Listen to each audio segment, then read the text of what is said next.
নমস্কার বন্ধুরা, আমি চলে এসেছি ফুড ডায়েরি চ্যানেলে। আজকের নতুন রেসিপি দই বড়া। আগের দিন রাত্রিরে আমি বিউলির ডালটা ভিজিয়ে রেখে দিয়েছিলাম। আমি ভালো করে ডালটা মিক্সিতে বেটে নিয়েছি। এরপর ডালটা ভালো করে গোল গোল করে অনেকক্ষণ ধরে ফেটাতে হবে। ব্যাটারটা সঠিকভাবে ফেটানো হয়েছে কি না দেখার জন্য কিছুটা ব্যাটার জলের ভিতর ফেলে দিলাম। জলের ভিতর ভেসে গেলে বোঝা যাবে যে ব্যাটারটা আমার ফেটানো হয়ে গেছে। ব্যাটারটাতে 1 চামচ লবণ দিলাম, 1 চামচ গোটা জিরে দিলাম, আর 1/2 চামচ মৌরি দিলাম। আবার একটু হাত দিয়ে ভালো করে মাখিয়ে 2 ঘন্টার জন্য ফ্রিজে রেখে দিলাম। এবার কড়াইতে তেল গরম হয়ে গেলে বড়াগুলো গোল গোল করে ভেজে নেব।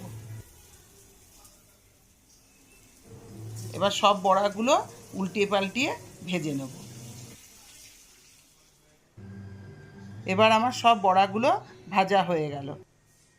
এবার দই বড়ার দইটা আমি তৈরি করব। প্রথমে কয়েক টুকরো বরফ দিলাম। প্রথমে 1 চামচ বিট নুন দিলাম,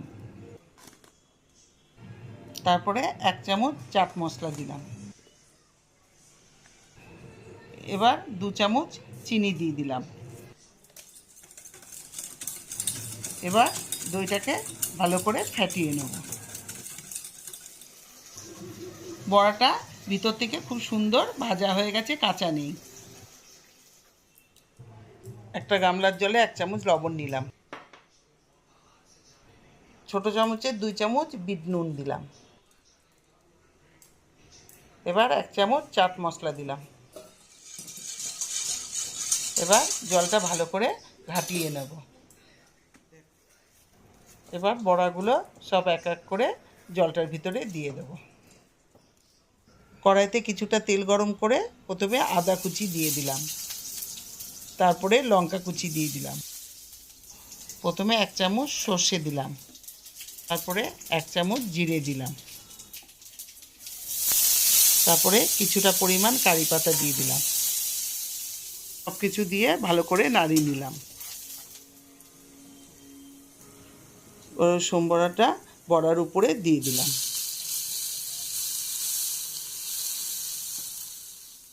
এবার শুকনো কড়াইতে কিছুটা পরিমাণ চিনি দিয়ে দিলাম। এবার চিনিটা ভালো করে ক্যারামেল করে নিলাম। এবার তেঁতুল আগে থেকে গুলিয়ে রেখেছিলাম, সেটা দিয়ে দিলাম। এবার কিছুটা পরিমাণ গুড় দিয়ে দিলাম। এবার 1 চামচ লবণ দিয়ে দিলাম। এবার কিছুটা পরিমাণ কাশ্মীরি লঙ্কা গুঁড়ো দিয়ে দিলাম। যতক্ষণ তেঁতুলের চাটনিটা গাঢ় না হচ্ছে ততক্ষণ নাড়তে থাকবো। গুঁড়ো মশলা তৈরি করার জন্য কড়াইতে শুকনো লঙ্কা দিলাম। এবার কিছুটা পরিমাণ জিরে দিয়ে দিলাম। কিছুটা ভেজে নেওয়ার পরে নুন দিলাম। এবার দই বড়াগুলোকে সাজানোর জন্য জল থেকে চিপে চিপে বড়াগুলো বাটিতে রাখলাম। এবার পরিমাণ মতন দই দিলাম। আমার বানানো তেঁতুলের চাটনিটা দিয়ে দিলাম।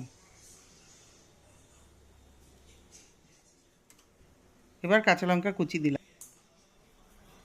এবার কিছুটা পরিমাণ বিট নুন দিলাম। আমার তৈরি ভাজা মশলাটা দিলাম।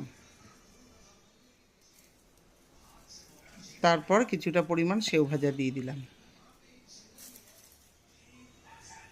এবার তৈরি হয়ে গেল মুখরোচক দই বড়া।